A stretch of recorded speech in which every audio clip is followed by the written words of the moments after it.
কলকাতার এক প্রত্যন্ত শহরতলি থেকে সদ্য ইঞ্জিনিয়ারিং পাশ করা অর্ঘ্য একটা স্বপ্ন নিয়ে পা রাখে ব্যাঙ্গালোরের এক নামী আইটি কোম্পানিতে। নিজের পরিবারের একমাত্র ভরসা, অর্ঘ্যর চোখে তখন শুধুই দায়িত্ব আর ভবিষ্যতের ছায়া। অফিসের প্রথম দিন, টিম লিডের সঙ্গে পরিচয়, কাজের বোঝাপড়া আর হালকা মানসিক চাপ, সব মিলিয়ে দিনটা বেশ চ্যালেঞ্জিং ছিল। লাঞ্চ ব্রেকে ক্যান্টিনে গিয়ে একটা পরিচিত হাসি তার দৃষ্টি কাড়ে। একটা মেয়ের কপালে ছোট্ট টিপ, চোখে কাজল আর হাসিতে যেন পুরো টেবিল আলোকিত। সে মেয়েটিই ছিল মেহের। মহারাষ্ট্রের পুনে থেকে এসেছে মেহের, হিন্দিতে সাবলীল, ইংরেজিতে দখলদার, আর একটু একটু করে বাংলাও শিখছিল।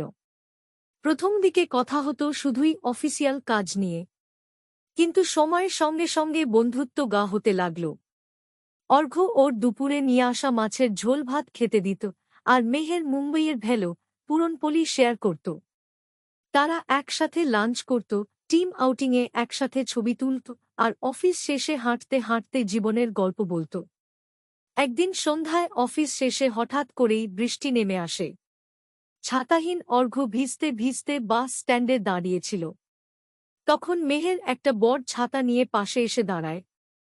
হাসতে হাসতে বলে, তুমি তো পুরো ভিজে গেছ। তুমি কি বর্ষাকে বেশি ভালোবাসো, না ছাতা ভুলে যাওয়াটা তোমার স্টাইল? সেই দিনের পর থেকেই বন্ধুত্ব যেন আরেক ধাপে পৌঁছে যায়। একদিন শনিবারের সকালে কফির কাপে চুমুক দিতে দিতে মেহের জিজ্ঞেস করে, তুমি কি মনে করো, দুই আলাদা রাজ্য, দুই আলাদা সংস্কৃতি, এসব পার করতে পারা যায়? অর্ঘ্য চুপ করে থাকেনি। বলে, যদি দুইটা মন এক হয়, তাহলে ভাষা বা সংস্কৃতি বাধা হতে পারে না। আমি মনে করি আমি তোমার পাশে থাকতে চাই, শুধু এখন না, সব সময়। মেহের ধীরে ধীরে মাথা নাড়ে। আমি ভেবেছিলাম তুমি বলবে না কোনোদিন। আমিও ঠিক সেই কথাটাই বলতে চেয়েছিলাম। সেই মুহূর্তে দুই ভিন্ন প্রান্তের মানুষ এক অফিসের ছাদে দাঁড়িয়ে একসাথে একটা নতুন যাত্রা শুরু করল।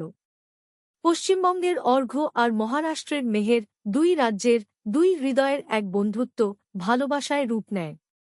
অফিস ছিল তাদের মিলনের সাক্ষী, আর প্রতিটি ইমেল, মিটিং, লাঞ্চ ছিল তাদের গল্পের পাতা। শেষমেশ সম্পর্ক শুধু ভাষা বা সংস্কৃতিতে নয়, হৃদয়ের সংযোগেই গড়ে ওঠে। আর সেই সত্যটাই তারা প্রমাণ করল।